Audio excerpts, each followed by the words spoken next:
Welcome to the second edition of Two Sites Unite. I am George Phillips with oilpressure.com, and you are? I'm Paul Dalby with fieldof33.com. Okay, great. So we got that out of the way.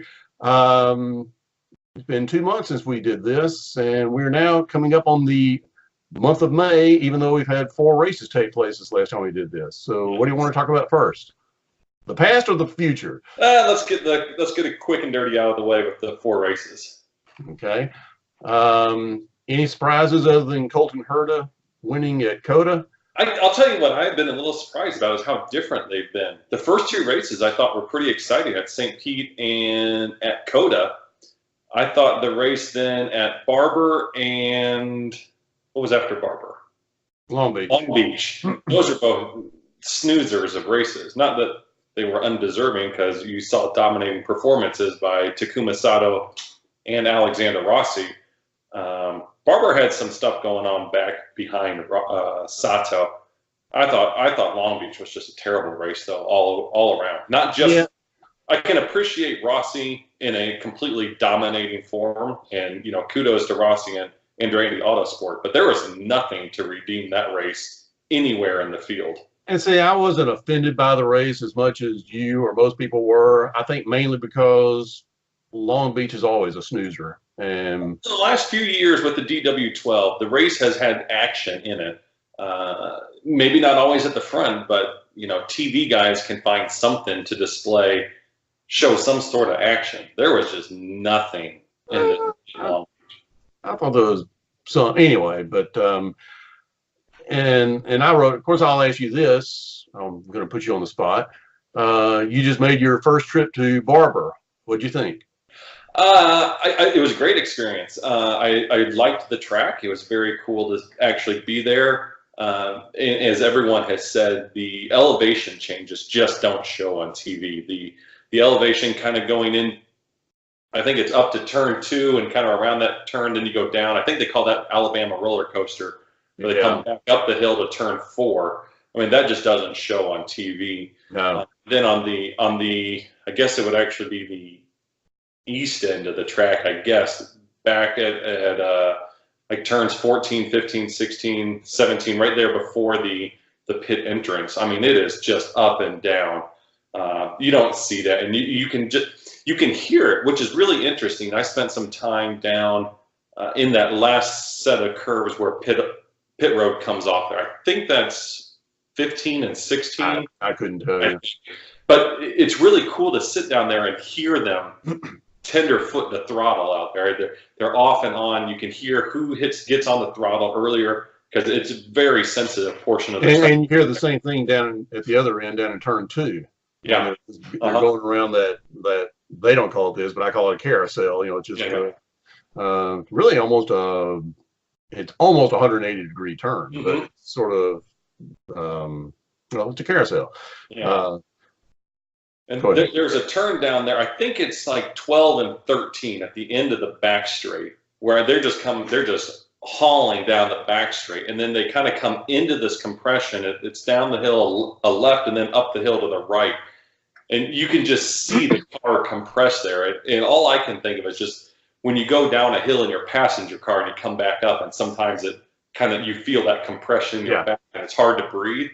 I can't imagine what that's like at doing that at 140 miles an hour. It's just physically with suspension that is not geared towards comfort. No, or a car in general that's not geared toward comfort. No. But I thought it was very cool. I really enjoyed it.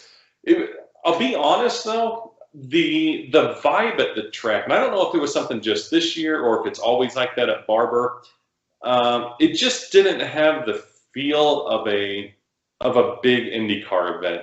I've been to St. Pete, I've been to Toronto, other road and street courses, and maybe it's because it's out in the country a bit, I don't know, but it didn't have that feel like it was a big event. I don't know. I think, first of all, I will say this.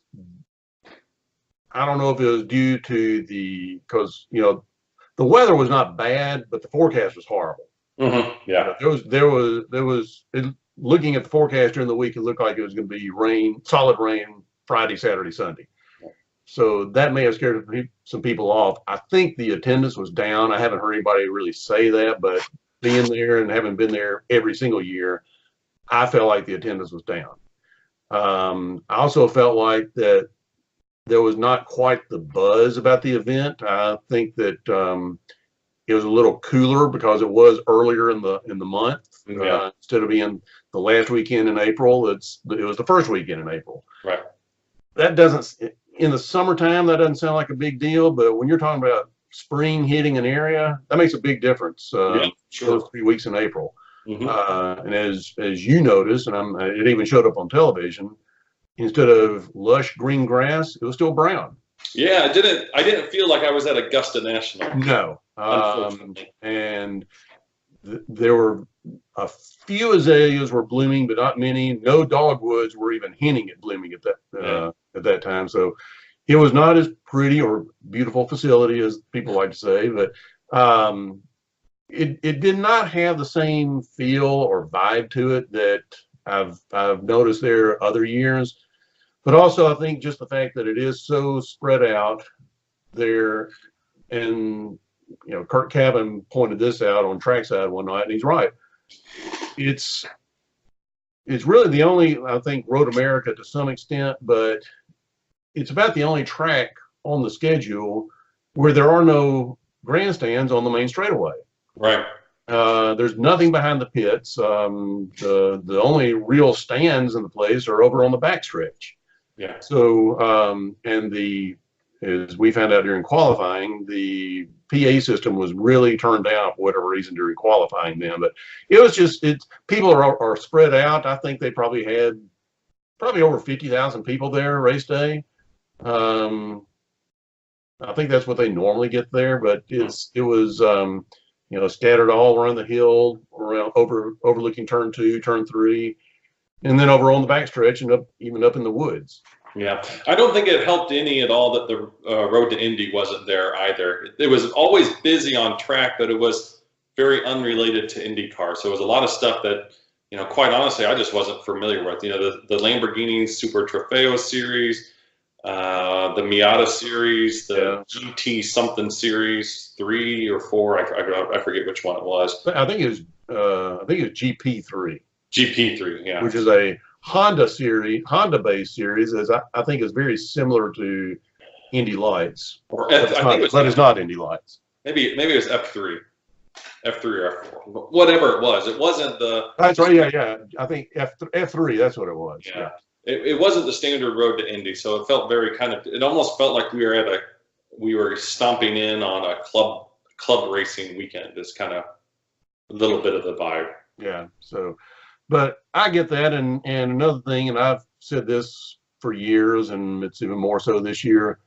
The one downside, I think, to Barber, one thing they need to improve, the concessions there are really lacking. And you know me, I like to eat, and I like to eat food at the track. I like just grabbing junk food at concession stands, and there's hardly any to choose from there. And I think the only ones were there along in the fan village on the back street, I think. Yeah, and I think there was somebody flipping burgers over on the pit side, kind of up there, going away from the media center. Okay. But anyway, but I was curious what your overall impression of the beautiful facility was. I would love to see it when it's in its more traditional date at the end of April and see it in all its kind of blooming glory. I'm hoping that the late Easter that we had this year has something to do with that. I hope so. Yeah. COTA, real quickly, and then we'll talk about the month of May then. COTA, I think that race is going to be remembered more for Colton Herta. I don't think anyone should have been surprised that he won that race. He was fast there in the open test a couple months ago. He was fast in all the sessions. There are people who are going to say, oh, he lucked into it because Will Power had his issues. And you know what? That's how racing goes. I don't think he lucked it because it's not like all of a sudden, he managed to pit early and everybody else pitted late, and all of a sudden, boom, he went from being 18th to first and looked under the wind. It's not a deal point type win that he's what? It's not the type of win that Dale Coyne cars are rightly or wrongly known for. Yeah, but no, he was up front all day long, and he did catch a break when Will Power and Rossi got caught out. Right. But I think that race, not only for Hurt as well, I think he's going to be remembered for what didn't happen, which was, of course, it probably wouldn't have happened anyway, since Will Power, I think, was going to have his issues regardless. Mm-hmm. But I think everybody was anticipating a big battle at the end between Power and Rossi. Yeah. And even though Power was out front, I think it's a general consensus that Rossi had the faster car. Seemed like, yeah. And so that was going to be interesting to see, and we never got to see it. Right. But once again, the question has now come up again after that race of closing the pits for yellow flags. This one, I don't quite understand everyone saying that this ruined Power's race, because quite honestly, even if the rule was different, when Rosenquist had his crash, he was right at the narrow entrance to pit lane. There was nothing. IndyCar. Yeah, they had to close the pits for that race. Yeah. However, I do like what they have done in the last two races at Barber and Long Beach. What was that? Car driving by. I'm easily distracted. But at Barber and Long Beach, there were cars, disabled cars or crash cars, right, or whatever, on track, yet they kept it green until everyone pitted. Right. They can't do that all the time, but in those two particular instances, they were able to do that, and I like that. I like that from the purist standpoint. I think that's the fairest thing to do, to not take the leaders and just completely reshuffle the deck. From an entertainment standpoint, I like when they kind of throw those, because that's when you can start to see some of these strategies come in, and you see somebody who's driving well but stuck back in 12th, 15th place, something like that. All of a sudden, they have a chance to go play some different strategies to get to the front of the field and hope for one of these yellow flags. But I certainly and completely understand the argument from the purist racing standpoint that, that it kind of takes the fairness out of it. Yeah, because I just remember a race. We'll throw this out and then get on more important things like the month of May. But I remember a race at Belle Isle two, maybe 3 years ago, where Elio just had the field covered all day. Mm. Yet they stretched him out. Same thing with Power. They stretched him, held him out a couple more laps, and then everyone else had pitted, and then boom, there's a yellow, and Elio, even though he had the field covered all day long, he finished 15th. Yeah. And had nothing to show for it. It's surprising that we continue to hear this belly aching from the entries of the participants from the paddock. And we see it in the race and in qualifying with these rules that have been known and set in place for years now. They've been closing the pits for years.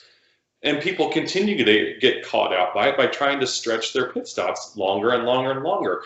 In qualifying, we hear people belly aching every week, and then they get caught out by a red flag, like it's a surprise that a red flag might come out in qualifying. It's happened in St. Pete. It happened at COTA.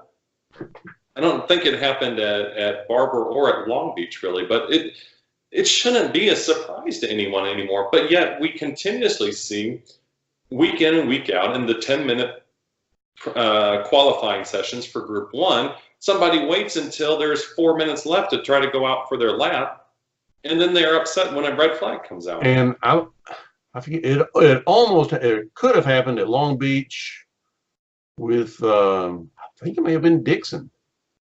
But they kept it green until everyone pitted, and then they threw the yellow, I think. Right.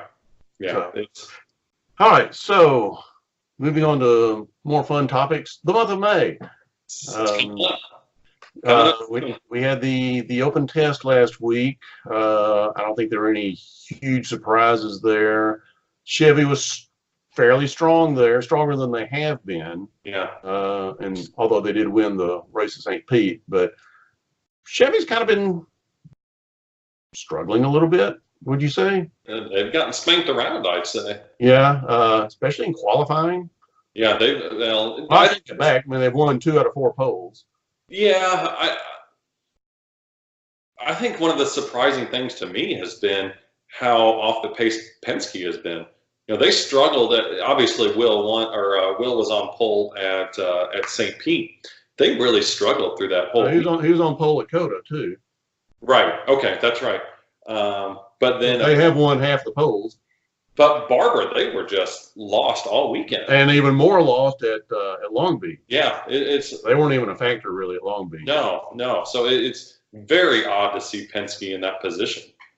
So, but they are rolling into the month of May where they did the clean sweep. And all three cars looked good at the test. Power in that beautiful new matte black car that you like.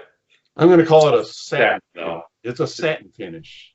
It's got a slight bit of gloss to it, but that still surprises me because the captain likes things to shine. You like shiny things. Well, I can't blame him. So do I. Race cars should be shiny.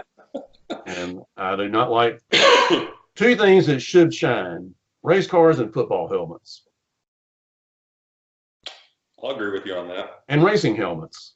Racing helmets? Yeah. All right. And let me ask you this. I keep wondering this. You're an engineer. Maybe you'll know this.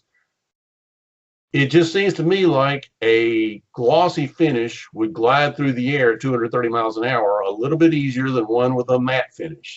Does it make any difference whatsoever? I can't imagine. I'm sure all of these are wraps with a smooth finish anyway, so they're probably the Schmidt cars are not wrapped; they are painted. Are they really? They got away. That's one reason why they went away from chrome, the chrome look, because they went back to paint this year. Really? You obviously did not read oil pressure the day that was addressed back in the office. Apparently did not. Apparently not. No, I doubt that you're going to see any difference there. Okay. But we did see some other new paint schemes, or one of the words you like, a new liveries. With that's what they are. Marco Andretti with the liveries, paint schemes. They're the same thing. That's right, but I like the term paint scheme. Well, Marco with the throwback to the '69 winner. I love that. I'm interested to see it in person because I have a feeling. Because as we've discussed before, day glow does not translate either in print or electronically on television, internet, in a magazine. You have to see day glow in person. Right. To appreciate it.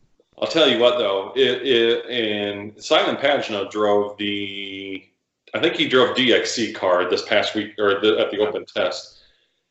If Pagenaud in the bright yellow Menards car is ever next to Marco in the Dayglow car, retinas will be burned. Yes.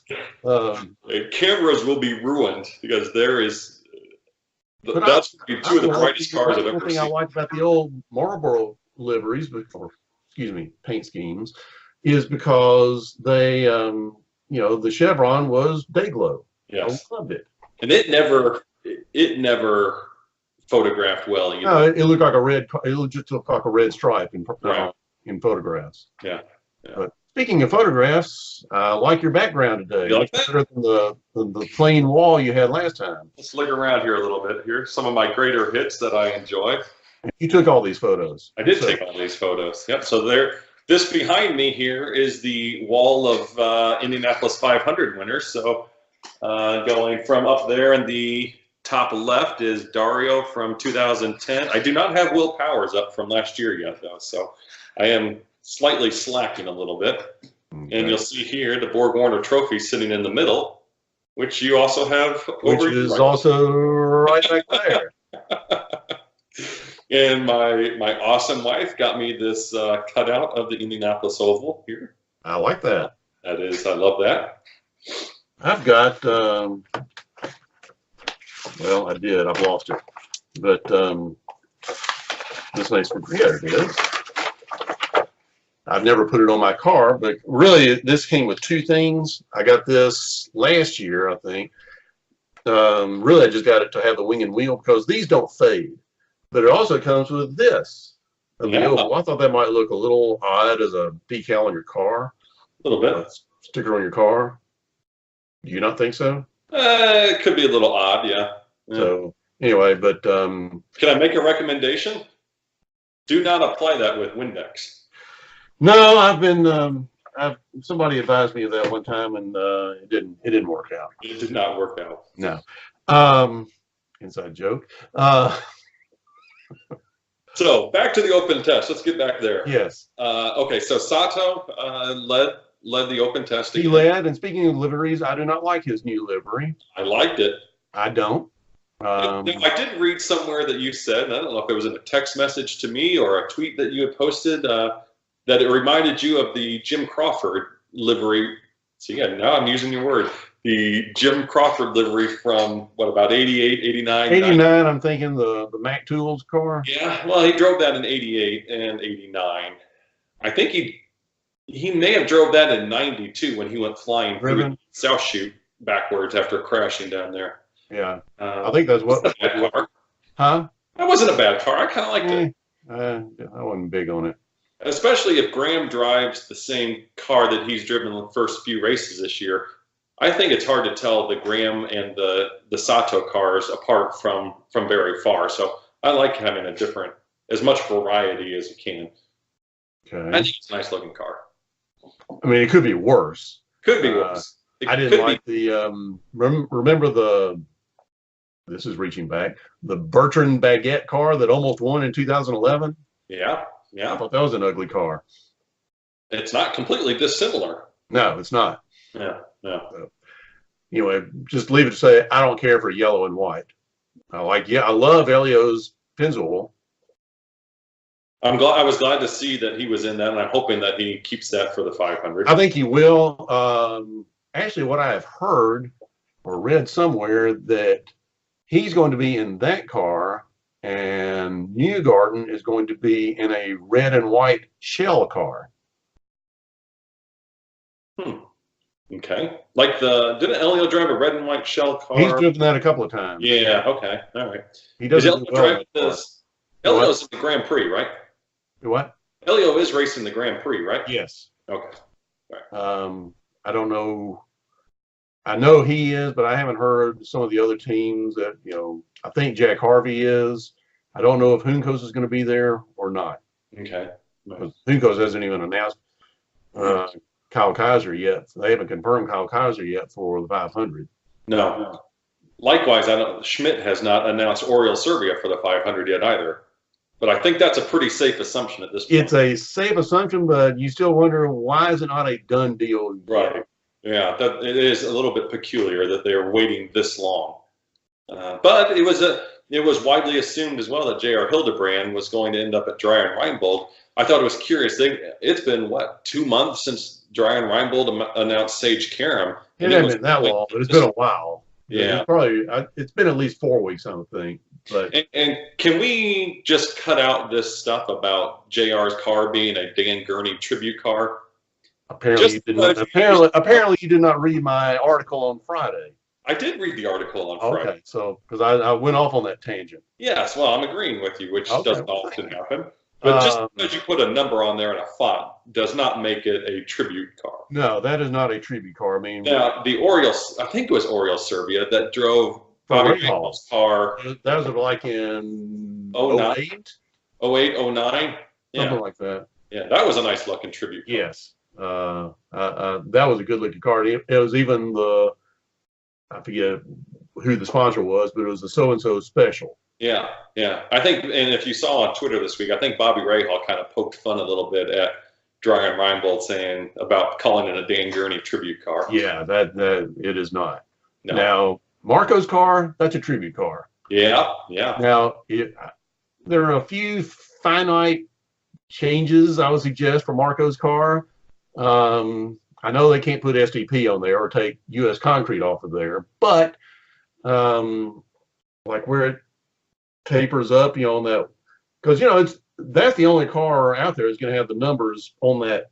I don't even know what you call it, that thing. Yeah. Right wheel kick or whatever. Yeah. Yeah, but if they're going to put it there, have the top of that block angled up towards the wheel, because that's the way the number 2 looked in 1969. Yeah. It was not a symmetrical block. No. But I think they did. I think they did paint the rear wing, what little bit of rear wing there is. I think they painted that kind of silverish to it. In the photographs I've seen, it looks black. Oh. So it should be silver, but I think they painted it black. But right. We'll see. Now, if we go too far down this rabbit hole, we're going to annoy the crap out of Susan. So we better not. Well, she's not here at the moment, so. And I'll promise you, she is not going to watch this. Oh well, all right. She lived this going down to Barber a few weeks ago. Not exactly the way that McLaren probably wanted to start their own entry into the 500 this year. You know, I actually missed when they first tried to take the track. I didn't see it. I was actually doing some work that day, but they got all the way to turn 2 on their first attempt. Yeah, I heard that, but I didn't see it.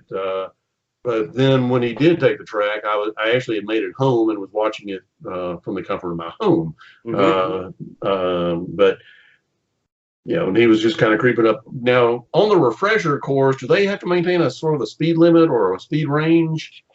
I thought so. I think okay, that would explain why he didn't get past. I think he didn't get past 214. Yeah, I don't know what those phases were for the refresher course. I think it's just the top 2 phases, though. Okay. All right. So, kind of made me happy that with the weather being spotty, like, you know, off and on rain throughout the day, because, you know, you and I both went to that open test last year. Yeah. Kind of made me happy that we didn't go this year. Yeah, a little bit. Yeah. This if we're going to miss one, this would be a good one to miss. I've sat through enough days watching the rain come down up there. I didn't need to sit through another one. I agree, but the month of May starts on Wednesday. Yes. And it's the magical time, and for whatever reason, this past weekend, I kept thinking, okay, we're going to be driving up there in 3 weekends.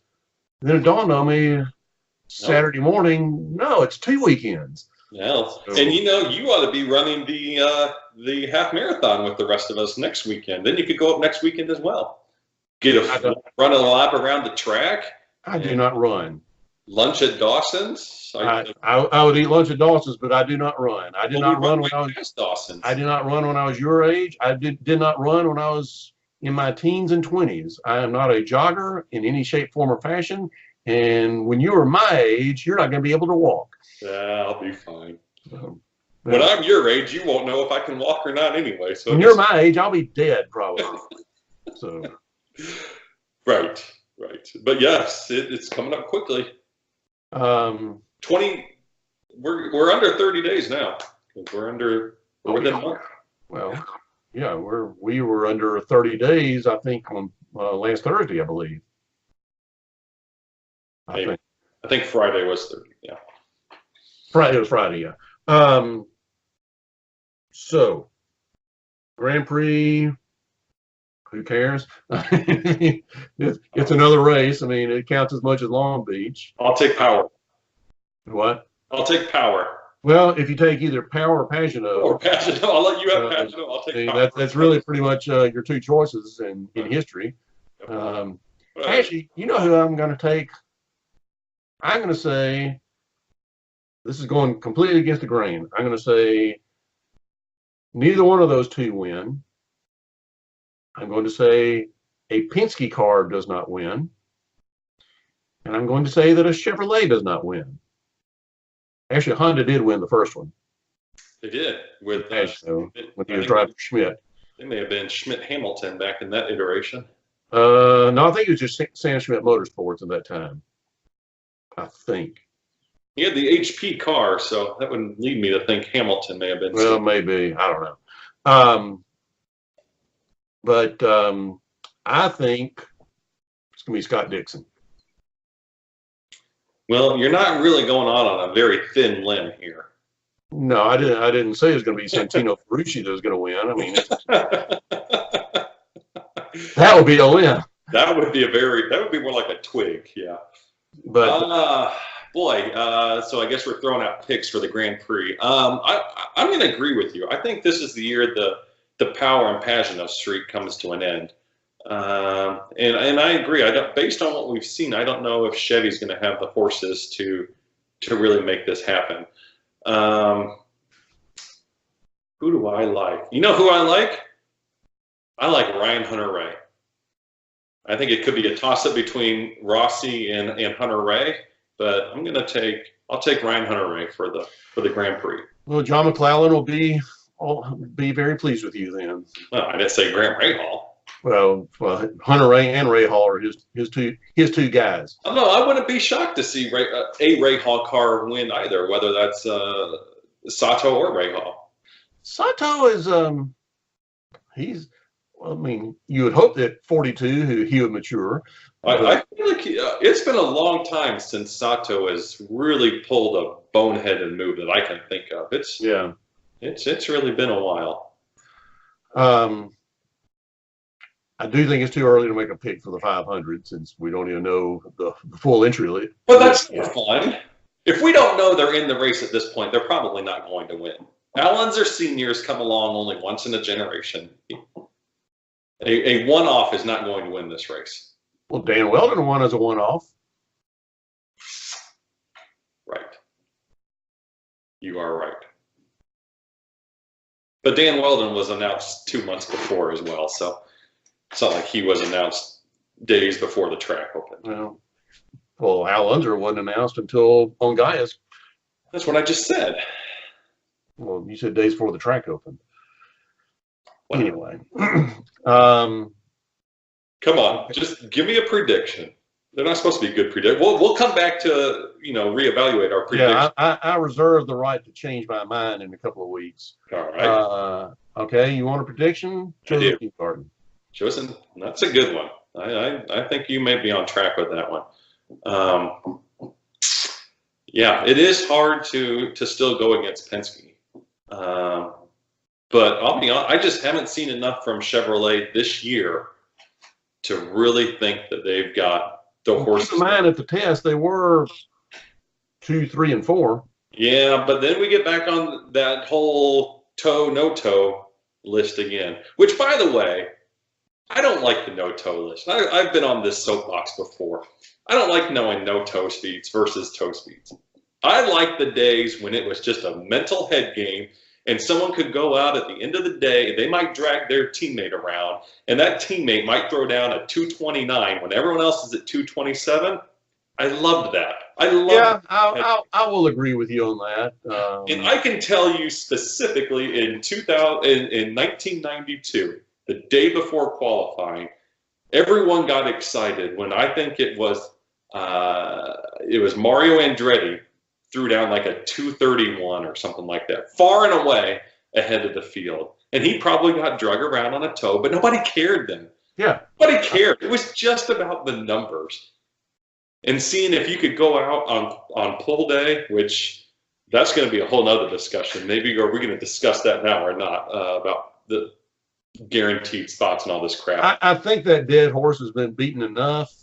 Although I will say, and you're the one that told me about this, the Marshall Pruitt podcast, he brought up a very good point, and I think you probably remember the percentages, but that over the last, 15 years, that Andretti, Ganassi, and Penske, those three teams have won what percentage of the 500s? Oh, gosh, it was like 86%. I mean, since 2000, when Ganassi first crossed the picket line, so to speak, Ganassi, Andretti, and Penske have won, I think it's every year but two. I mean, Buddy Rice in 04, winning for Rahal, and Weldon in 11. Weldon in 11.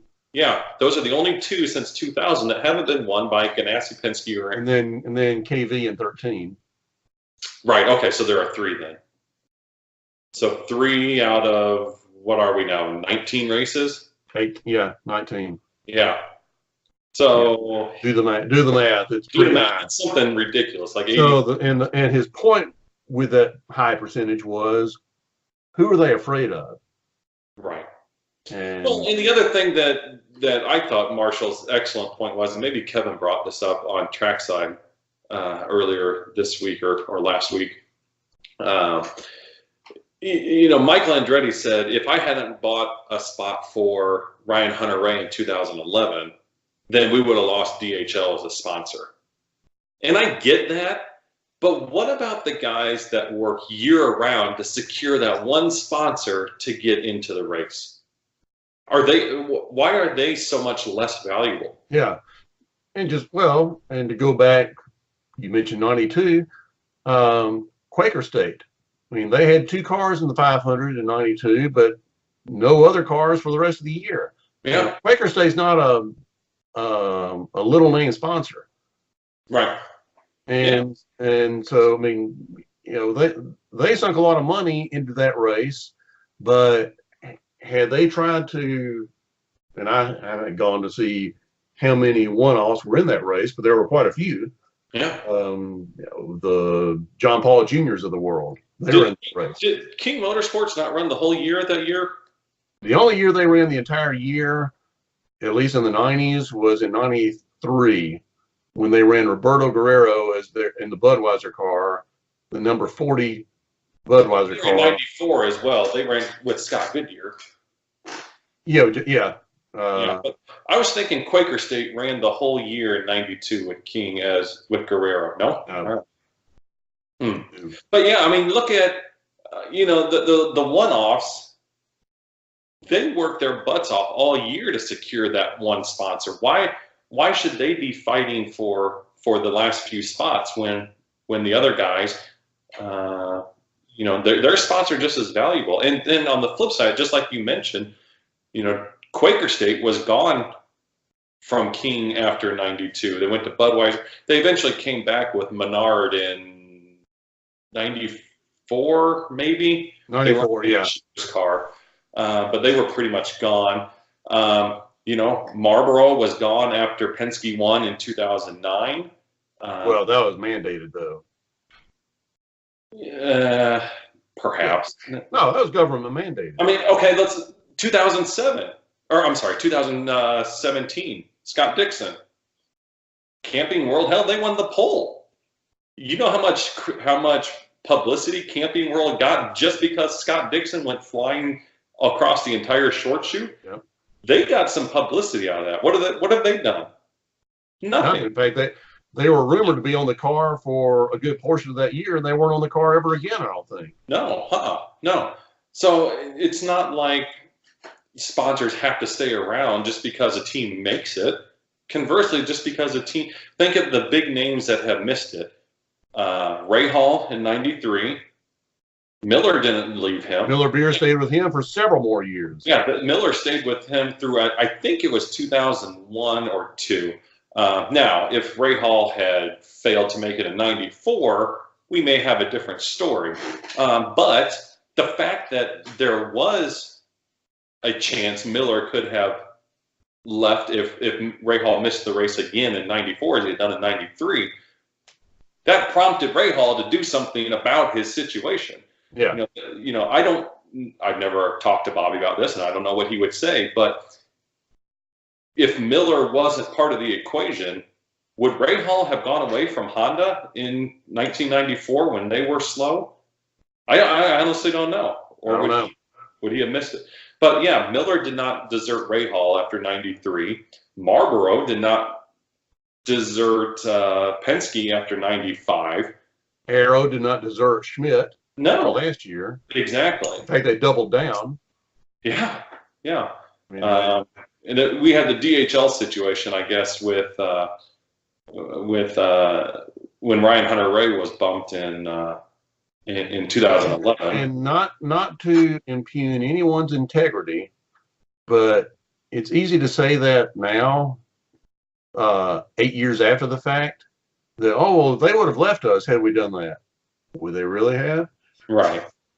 Yeah. Sounds dramatic now to make your point, but would that have happened?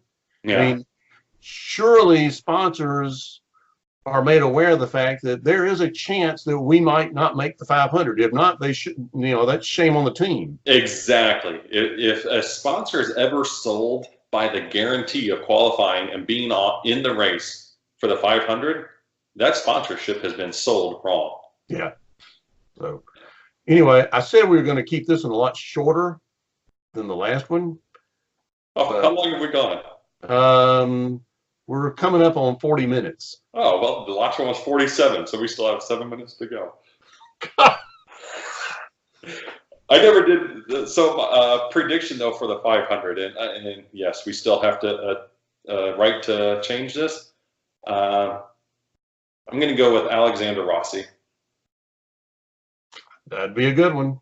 Not a real thin limb, I'll grant you that. Yeah. I think Dixon will be good. I think the rookies are going to surprise us this year. Well, you talk about the limb, but as we just said, since 2000, 80% of the 500s have been won by somebody from one of those three teams. Right.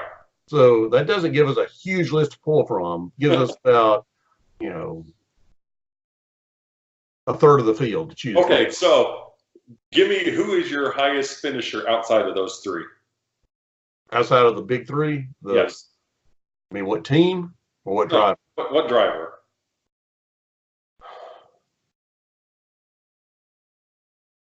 The way he's been going lately, Sato. I was going to say Rahal, but I think we both agree that Rahal Letterman seems to be on their game right now. Yeah. They seem to be.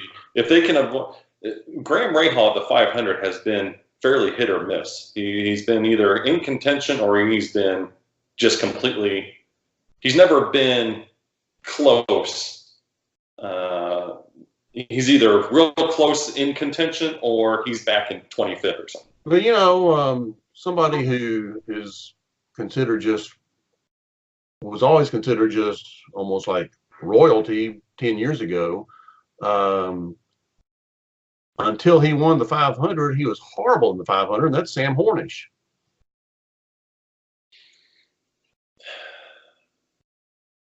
Yes. He wasn't that bad. I think before he won it, I think his best finish was 14th. Well, as a fan of Donald, you ought to know the numbers don't always tell the whole story. In 2003, when he had the ridiculously underpowered Chevrolet engine driving for Panther, he was running third, fourth, fifth, somewhere in there when his engine blew with about 3 laps to go. I think that was the year that Dan Weldon ended up on his lid trying to pass it. Yeah. And that was right in front of us. He should have finished like third, fourth, somewhere in there with that terribly underpowered engine, and then he blew. It was within 5 laps of the end, I think. And then he got taken out in an accident in 2000. It may have been 4 and 5. He got taken out in accidents. I think one of them was with Sebastian Bourdais. I think he did in 5. I'm not sure about 04. So he wasn't that bad, but yeah, he never had the luck. That's for sure. Well, Graham Rahal has not had a whole lot of luck. No. In Indianapolis. So, all right. Anything else? Oh, I think you're probably itching to get going. I just think. Well, I think most people have probably turned it off by now anyway. But anyway, so what do you got planned on your site for the month of May? Well, I'll get the post started. I'm going to try to be posting every day. Like me. Like you. So features I got coming up. I'm going to look back on probably my overall favorite month, although I would say it certainly wasn't my favorite race, was 1992. So I'm going to take a look back at 1992. I've got a great feature I'm going to be doing on Jim Cornelison, which will be excellent, I think. Also going to look back at what I think was one of the last really, really great bump days. I was rewatching it on YouTube the other day. That's the 2009 bump day that really involved Thomas Schechter, Ryan Hunter-Reay, Alex Tagliani, John Andretti. Sebastian Saavedra. Saavedra was 2010, the one where he... Oh, was it? Yeah, that was in 10. Okay. Yeah, where he qualified from the hospital bed. Yes. So I've got that coming up. Obviously, we'll have some live blogs from the track. Certainly qualifying. Don't know about Grand Prix weekend yet. Haven't. Oh, come on. I know. We'll see. We'll see about that. So we'll do another one take only. Whoops, we have to edit that out. We'll do another 2 sites unite, probably after qualifying. I think we'll probably try to do that as a 500 preview. Okay. We'll have some other features coming up. Yourself? All right. And I'm going to be doing, well, May 1st, which is Wednesday, I'll be doing sort of a look back, because Wednesday is going to be the 10-year anniversary of oilpressure.com. Cheers, my friend.